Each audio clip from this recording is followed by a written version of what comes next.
The K9 didn't bark. It launched. Before anyone could take another breath, the dog surged forward from the corner of the church, breaking from its handler's grip with a guttural growl that echoed like a ghost in the silent funeral hall. Gasps rippled through the room. Rows of sharply dressed veterans flinched. Some rose from their pews, assuming an attack. The old wooden coffin sat still at the front, wrapped in the American flag, glinting beneath the faint light filtering through the stained glass windows. Beneath it lay Sergeant Thomas Weller. Or so everyone thought, but the dog knew something else. Ranger, the K9, didn't leap in grief. It leapt with purpose. Its front paws slammed onto the coffin with a force that rattled the entire platform. The flag shifted. A corner slid off. One of the honor guards reached instinctively for his weapon, but a commanding whisper froze him.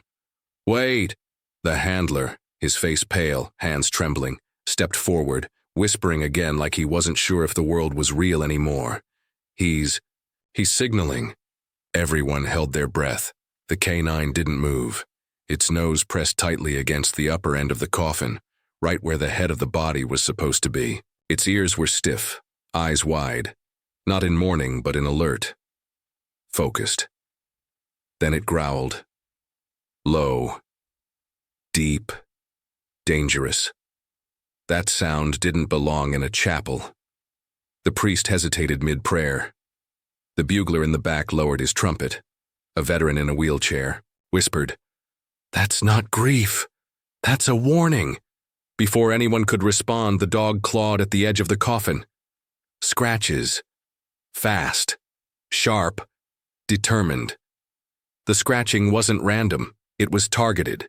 The kind of digging a dog does when it smells something that shouldn't be there, and suddenly, thunk.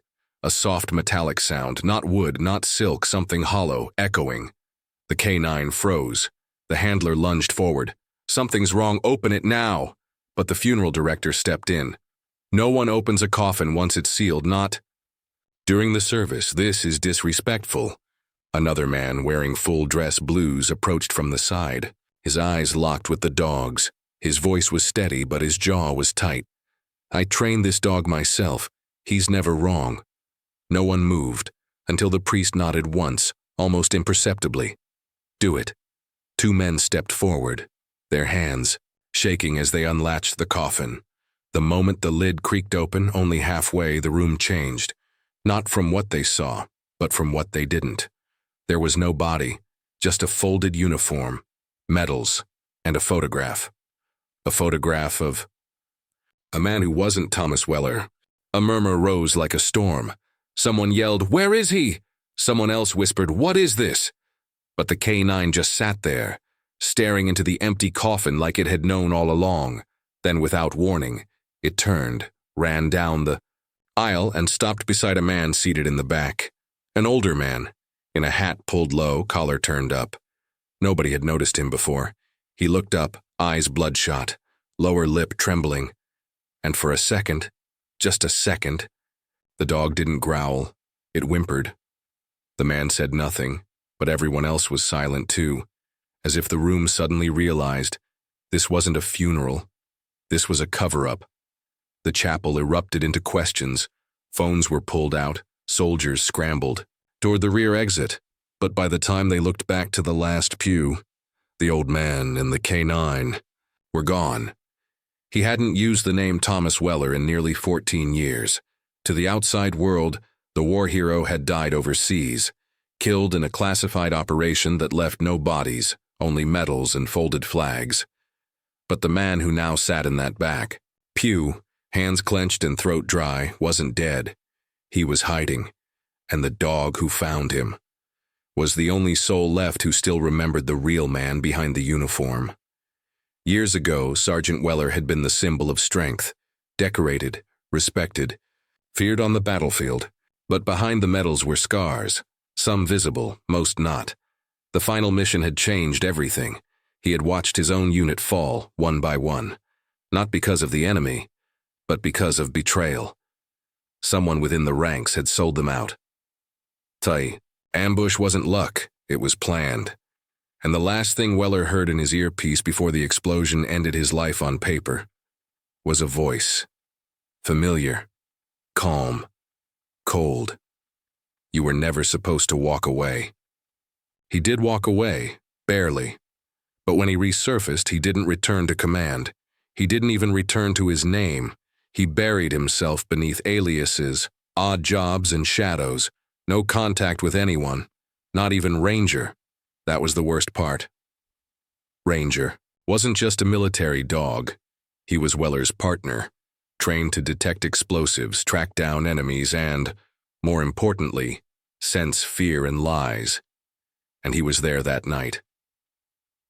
Weller remembered the last thing he whispered to the dog before, slipping away into darkness, "Find me. If they ever try to bury me." It was a joke at the time. But now, inside that church, staring at the crowd gathered to mourn a man who wasn't in the box, they were actually mourning the lie. The joke had become reality.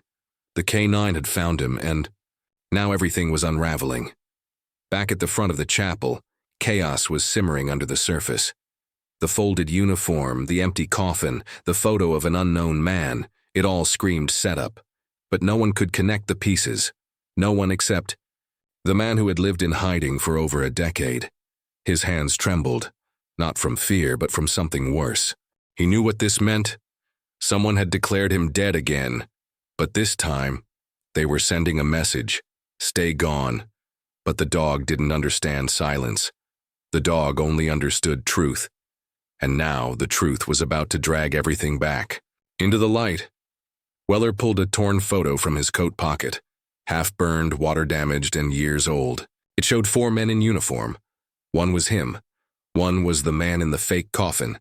The other 2, unknown, scratched out, deliberately. Ranger had recognized one of them, which meant someone else in that church had a past they were pretending to forget, and someone else wanted that past buried forever. But the past had teeth, and today it brought a dog. The funeral ended without an ending. No prayer, no closure, just confusion and fear. Officials tried to maintain order. The priest whispered to the choir to sing a hymn, to distract, to calm. But no one sang. No one moved. Everyone's eyes were fixed on that empty coffin and the open doors where the K9 had vanished. Weller moved fast. He knew they would come. Not the mourners, the others, the ones who built the lie. The dog kept glancing back as if checking whether his partner could still keep up. Ranger was older now, grayer around the muzzle, but his eyes had the same fire, sharp, burning, loyal. The kind of loyalty you couldn't train. The kind that only comes from surviving war together. Weller knelt and cupped the dog's face. "You remembered," he whispered. But Ranger didn't wag his tail.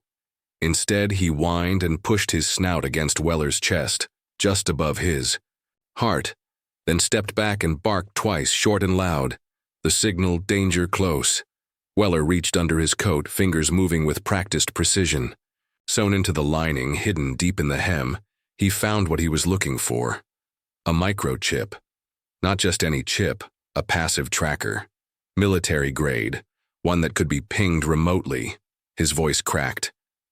"They planted this on me, probably weeks ago." He looked at Ranger. "They didn't expect you to find me first." Weller yanked the tracker out and dropped it into the nearest storm drain. Too late. Tires screeched in the distance. The hunt had begun. He remembered the torn photograph. Again, 4 soldiers. The face of the one in the coffin was familiar, yes, but the 2 others, the ones scratched out. Weller had always assumed they were casualties from another op. Irrelevant. Names long gone, but now he saw it differently. Why scratch out only them? Why leave the others intact? Unless someone had repurposed that photo to hide their involvement, to erase themselves from the narrative before this funeral even began. The scratch marks weren't made in haste. They were exact, deliberate. Someone didn't want to be recognized. But Ranger remembered scents better than faces. Among the mourners sat a woman in black, veil low, hands trembling. But she didn't cry. Not once. No tears. She didn't flinch. When the coffin was revealed to be empty, she didn't panic when the K9 barked. She just sat, staring. Now outside the church, Weller saw her silhouette through a high window. She hadn't left. She was watching, but not for grief, for confirmation. They were ambushed in a canyon, dark, no satellites, no extraction. But someone had called. In air support anyway. That airstrike wasn't to save them, it was to bury them. Weller barely escaped. The man in the coffin didn't. He wasn't the target, Weller was. And that meant whoever staged this fake funeral had waited over a decade for one thing, to finish the job. Ranger stopped at a rusted gate behind the church. Beyond it, an old cemetery. Shid. Weller hesitated. The dog barked once. Inside, covered in a tarp, was a second coffin. No flag, no nameplate, just cold metal and a strange stench. Weller opened it with shaking hands. Inside was the real body of Sergeant Darrell Briggs, the man whose face had been in the torn photo, the one in the fake funeral photo. Throat slit, eyes wide, dog tags shoved in his mouth like a sick joke, pinned to his chest. One down, two to go. Weller backed away, bile rising in his throat. He knew what this meant. This wasn't just a fake funeral. It was a hit list, and the funeral was. The first bullet, earlier. During the funeral, a decorated lieutenant had stood up to deliver the eulogy. He spoke of sacrifice, brotherhood, valor. But now Weller remembered something odd. The lieutenant mispronounced a code phrase, a classified motto from their unit, one that only insiders knew. It was subtle. Only someone who didn't serve would have made that mistake, which meant he wasn't one of them. He was pretending to be another actor, another plant, and Weller had let him walk right past. As Weller and Ranger exited the shed, two black SUVs screeched into the church driveway, men in suits. Too clean, too late. They weren't police, they weren't military, they were ghosts, no insignias, no names, no expressions, and they were heading toward the front entrance. Weller turned to Ranger. We go back. The dog's tail stiffened. Together, they slipped through the side, re-entering the church from the choir hallway. Just in time to hear the priest yell, "He's back! The man from the photo, he's alive!" Gasps, panic, chairs scraped. The fake lieutenant drew a gun, too slow. Ranger launched. This time not toward a coffin, but toward a living lie. Gunfire echoed in the church. People screamed. The stained glass shattered. When the smoke cleared, the fake lieutenant was on the ground, unconscious, and in the center of the aisle, Ranger stood firm, covered in blood, but not his. Weller walked up slowly, heart pounding. He bent down to grab the dropped handgun, but underneath it was a USB stick, labeled Operation Silence Final Orders. And with it, everything was about to change. Absolutely, Cameron. Let's keep the emotional thrill flowing.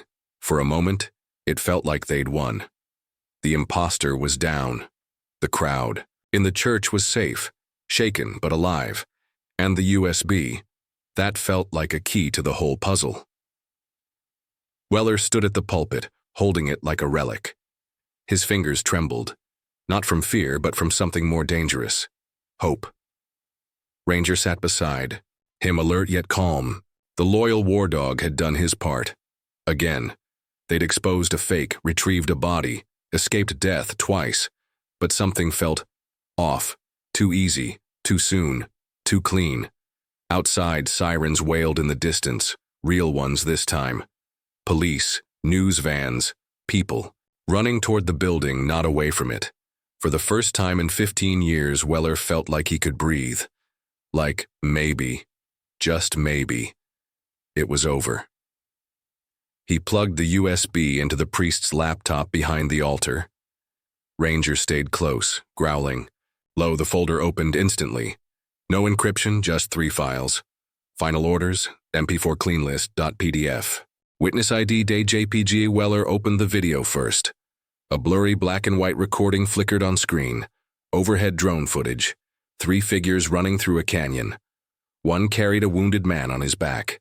Suddenly, explosion. The dust engulfed the camera. The video glitched, then resumed. 2 bodies, no movement, 1 survivor. Face barely visible. It was him. Weller leaned in closer. Ranger whined again. A new message blinked across the display. "You were never meant to see this." The laptop beeped. Loudly, then again. Faster. Weller's heart dropped. "It's rigged." He grabbed the laptop, yanked out the USB, and hurled the whole thing across the church. The impact triggered a deafening crack, not an explosion, but a discharge. Flashbang, the priest screamed. Choir boys ducked. Smoke clouded the air as the church doors slammed open again. The men in suits were back, but they weren't looking for survivors this time. They were looking for cleanup, not away, from them, straight toward. Weller hesitated. For half a heartbeat. That was his mistake. One of the men fired, not at him, but at Ranger. The shot missed, barely. Weller turned and bolted toward the back exit, dragging a coughing altar boy with him. They burst out into daylight, smoke pouring. Behind them, the police had just arrived. They saw the smoke, the chaos, the bloodied dog, the running man, and they made the wrong assumption. Guns raised. "Drop your weapon." Weller didn't have one. Didn't matter. To them, he was the threat now. It was outside, the funeral, the fake eulogy, even. The USB, it wasn't about discovery, it was about discrediting. They knew he'd show up eventually. The K9 would lead him. They didn't need to kill him. They just needed to turn everyone else against him. Now the entire country would see him as the fugitive who stormed a funeral, exposed a coffin, attacked a veteran's ceremony, all captured. On live streams, all framed in real time. Weller knew it then. The files were bait, the church was a stage, and the truth still buried, somewhere deeper, somewhere only Ranger could take him. As the police moved in, Weller whispered to the dog, "Go." Ranger hesitated. "Go," then disappeared down a side alley. The last thing Weller saw before the cuffs slammed shut, Ranger turning once, looking back. His tail gave a single sharp wag, a signal, not goodbye, but a promise. The cell was cold, not physically, emotionally.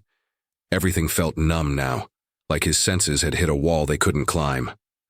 Weller sat in the corner of the holding cell, head buried in his hands, sleeves rolled up revealing a map of scars that spoke louder than any courtroom could be. Outside the reinforced glass, detectives whispered. A federal agent pointed at the footage playing on a mounted screen. Ranger. The moment he leapt onto the coffin, over and over again, zoomed, replayed, misinterpreted. Weller wasn't watching anymore. He didn't need to. He already knew what they were doing, twisting the story. He was the intruder now, the madman who stormed a funeral, the rogue veteran with an unstable K9 who'd snapped under pressure. They had no real case, but they didn't need one. They had the narrative, and the worst part, he walked straight into it. His thoughts went back to Ranger. Where was he now? Had he made it out? Was he being hunted too? They wouldn't hesitate to take him down. Just another dangerous animal in the headlines. Weller had trained with that. Dog slept beside him during raids, watched him drag bleeding men out of burning buildings now. They'd shoot him without a second thought. The guilt hit hard, harder than anything on the battlefield. He should have seen the setup, the coffin switch, the staged eulogy, even the fake grieving widow. He missed it all.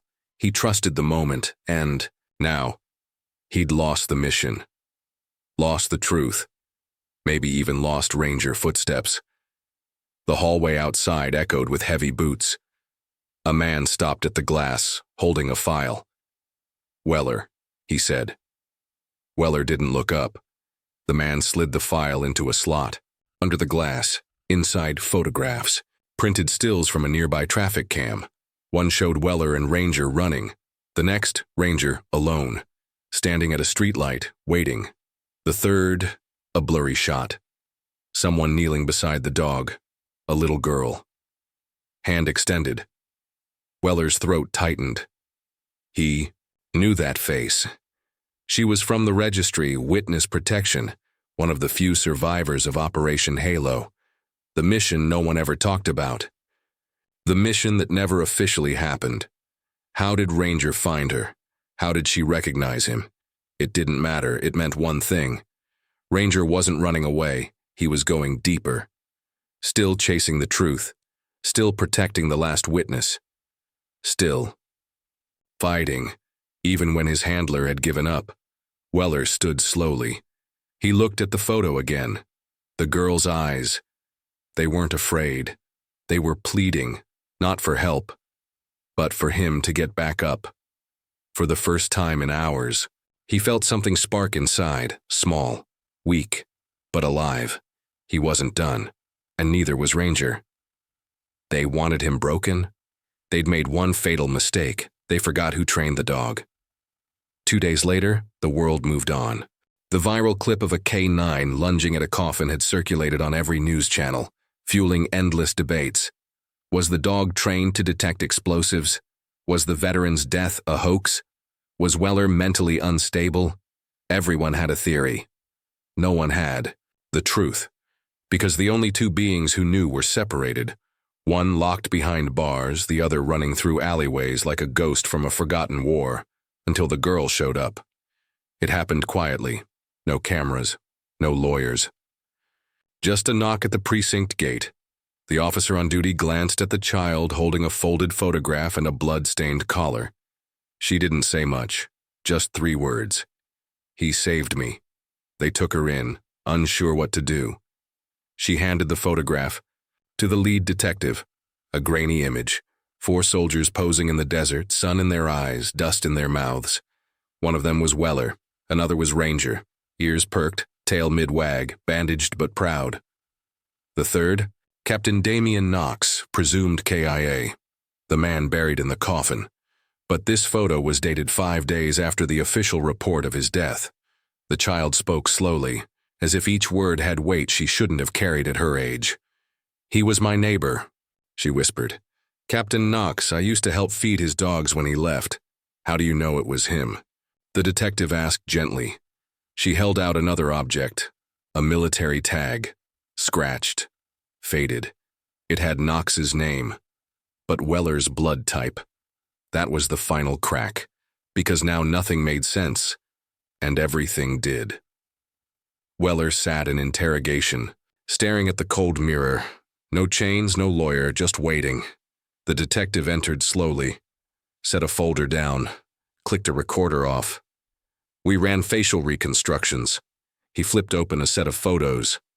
Side-by-side comparisons of Knox's supposed corpse and the man spotted leaving a rural safe house in Argentina just 6 months ago. "It's him," the detective confirmed. Knox faked his death. Weller didn't blink. He didn't fake it, he murmured. He orchestrated it.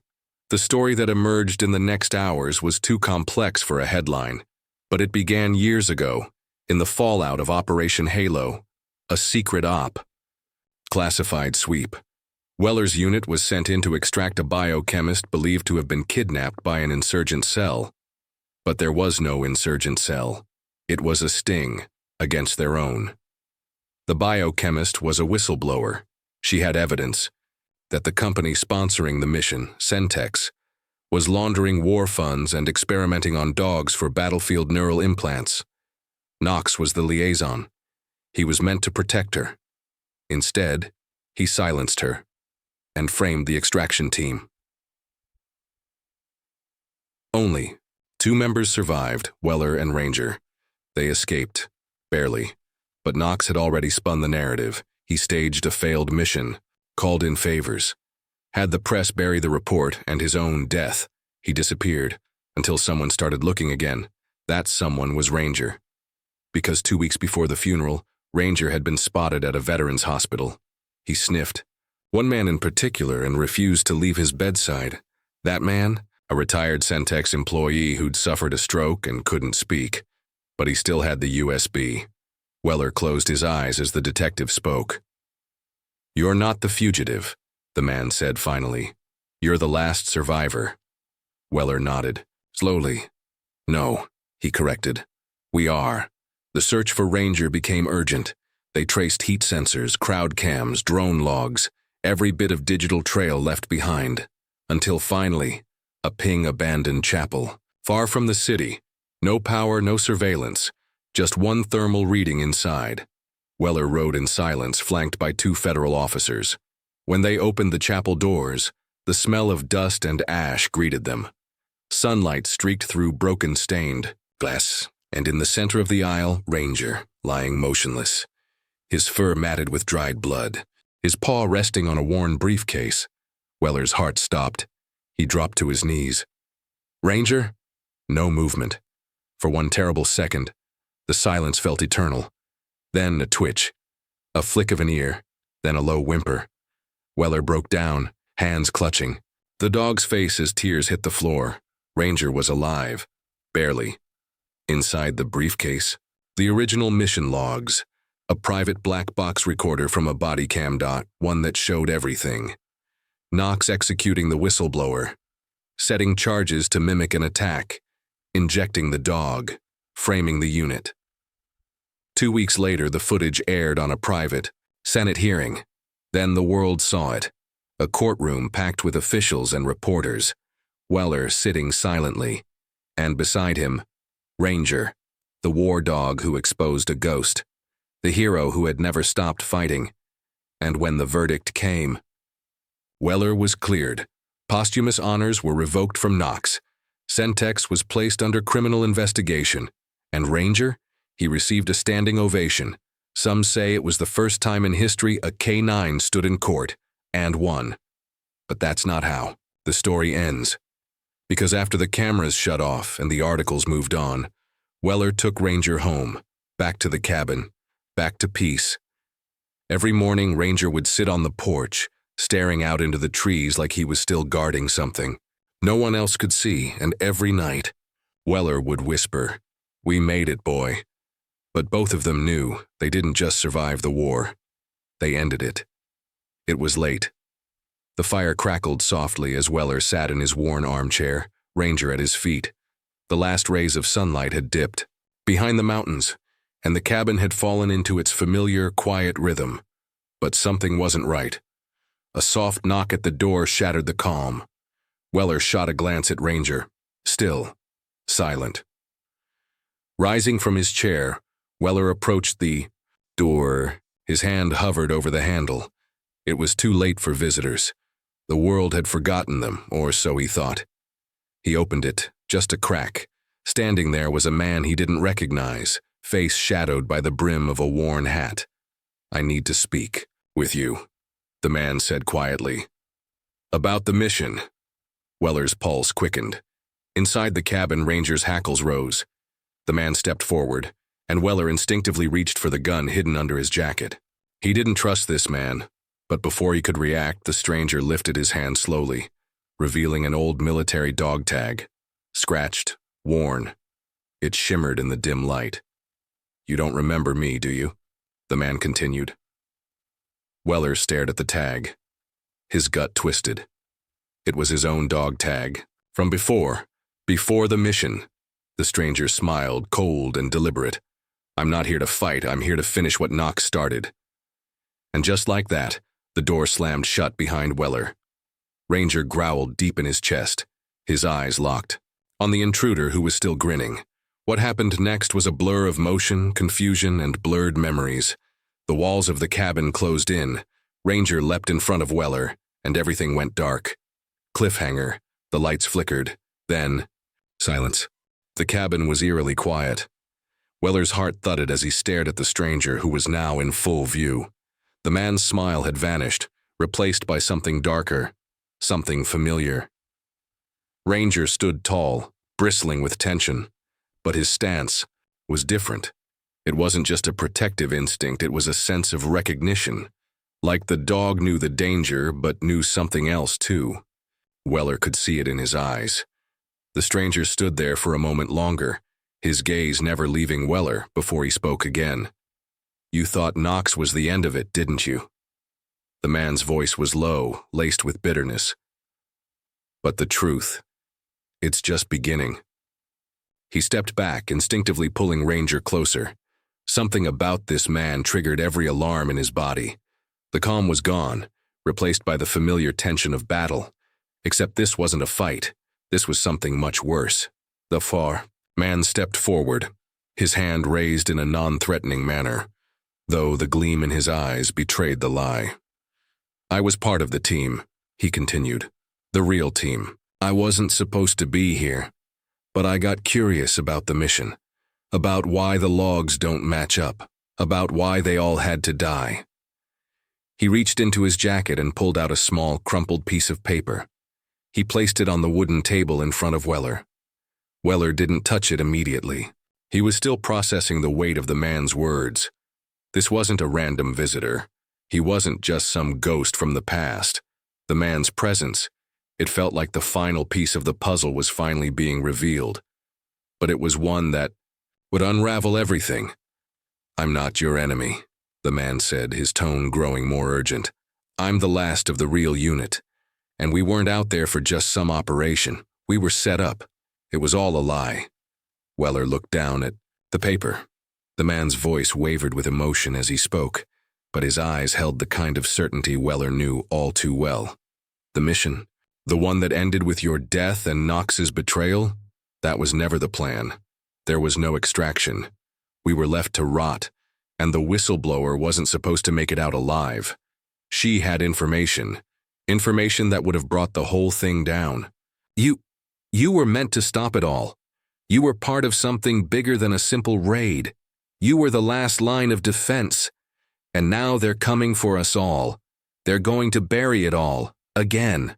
Ranger growled lowly, his gaze locked on the stranger as if he understood every word. Weller's pulse was steady now.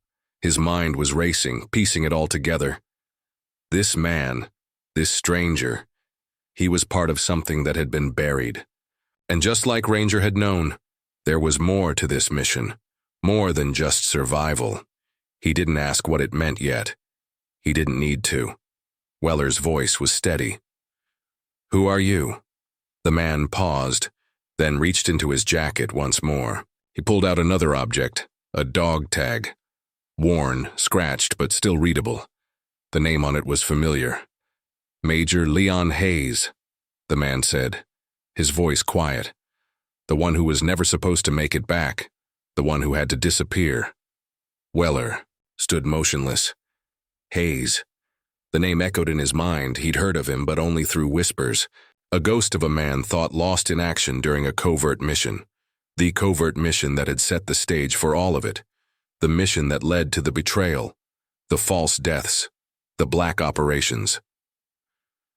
Weller had only heard the name in passing, in fragments from those who had known the truth but never dared speak it. Hayes had disappeared just like Knox. No trace, no bodies, and certainly no records. And yet here he was. "You don't have to trust me," Hayes continued, sensing Weller's hesitation. "I know that. But what I'm telling you is real. It was never over. Not for any of us." Weller's eyes narrowed. "What are you asking me?" The man stepped forward slowly, closer now, as if the weight of his words was bearing down on him. "The truth needs to come out. They're going to cover it up again, and this time they'll come for Ranger." Weller's heart dropped. Ranger, the dog who had fought alongside him, who had faced down death with him time and again, was in danger again. "They know about him," Hayes continued. "About you too. About your connection to the operation. And they'll stop at nothing to make sure you don't expose them. But there's one thing they didn't expect." Weller felt a sharp chill run through him. "What's that?" Hayes' smile was small. "Ranger. He's not just some dog. He's the key. He's the one who will unlock everything. He knows the truth. He always did." The truth was like a weight settling into Weller's chest. Hayes wasn't just trying to talk Weller into something. He was offering him something vital. Something only a few people knew. He wasn't here to tie up loose ends. He wasn't even here for redemption. He was here for revenge. Weller turned his head slowly, meeting Ranger's eyes. The dog stood tall, his chest out, shoulders squared. No longer the playful companion he had once been. He had transformed into something else, the last piece of the puzzle that held together a fractured, forgotten truth. "What do you want me to do?" Weller asked, his voice low, yet filled with conviction. Hayes stepped closer, his eyes narrowing with focus. We end this, once and for all. Weller glanced back at Ranger, his loyal companion who had been with him through every nightmare. Now, Ranger wasn't just a survivor. He wasn't just a soldier. Ranger was the key to unraveling the last hidden war. Weller stood up, the weight of the decision settling on him like an iron shackle. It was time to end it, to reveal the truth. And with that, the story of Weller and Ranger wasn't just about survival anymore. It was about exposing the shadows they'd fought so hard to escape.